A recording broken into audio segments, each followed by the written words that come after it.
Imagine reaching for relief from a simple headache, only for that remedy to turn into your worst nightmare. This was the grim reality for two unsuspecting victims in 1986, whose lives were stolen by a seemingly ordinary bottle of Excedrin. What unfolded next was a chilling tale of greed, betrayal, and the dark side of human nature, a case that would send shockwaves through the country and change product safety standards forever. Today, we unravel the harrowing story of Stella Nickell, the first person convicted under the federal product tampering law. What drove her to commit such a heinous act? And what lessons can we learn from this tragedy that still resonates today? Stella Nickell wasn't a name anyone would have recognized before 1986.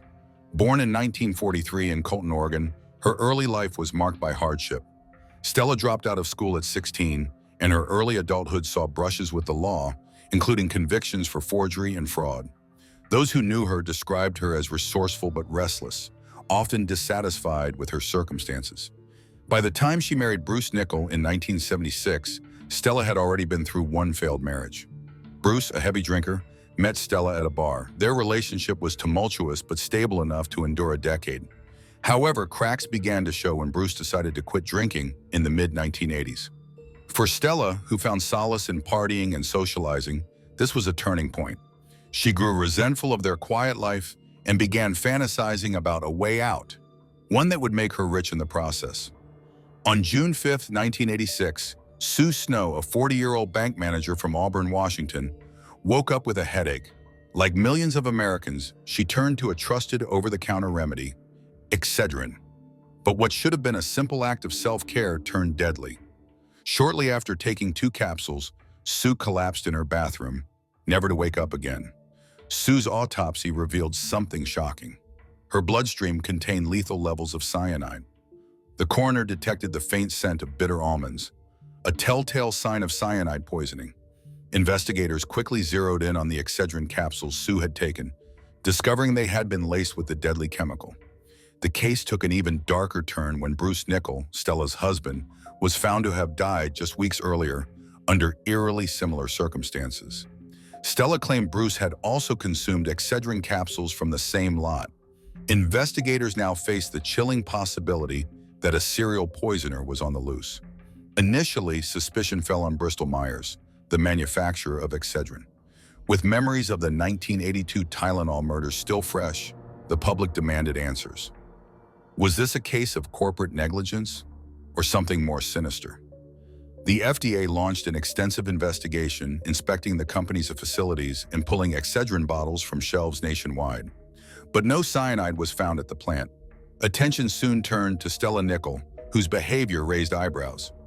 Authorities learned that Stella had taken out multiple life insurance policies on Bruce, totaling $175,000. But there was a catch.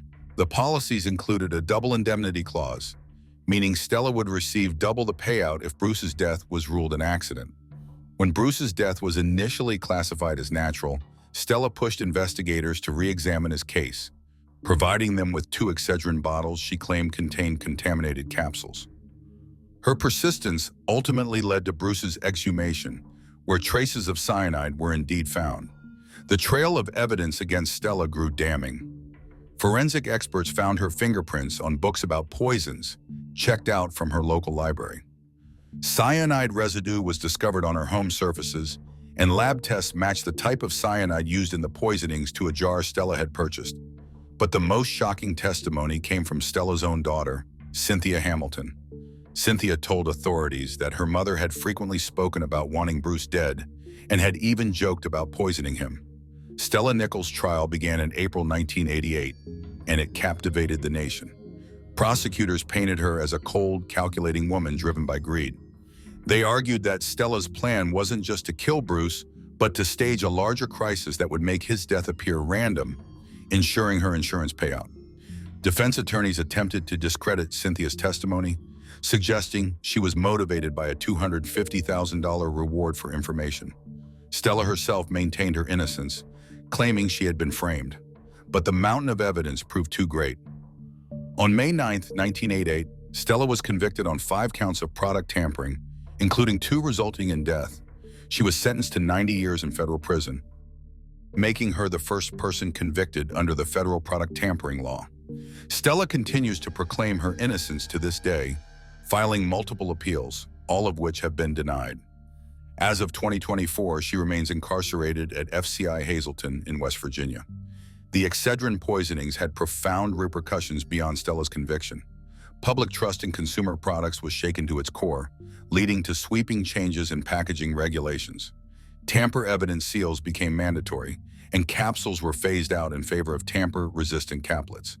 The case also highlighted the darker side of human nature, the lengths some are willing to go for financial gain.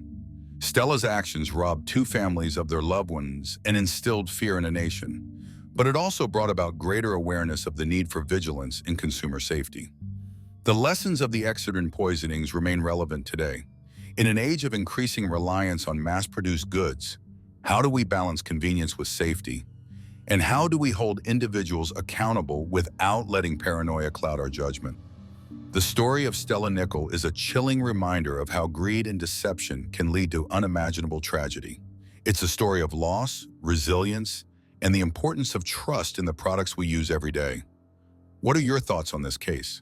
Let us know in the comments below, and don't forget to like and subscribe for more stories like this.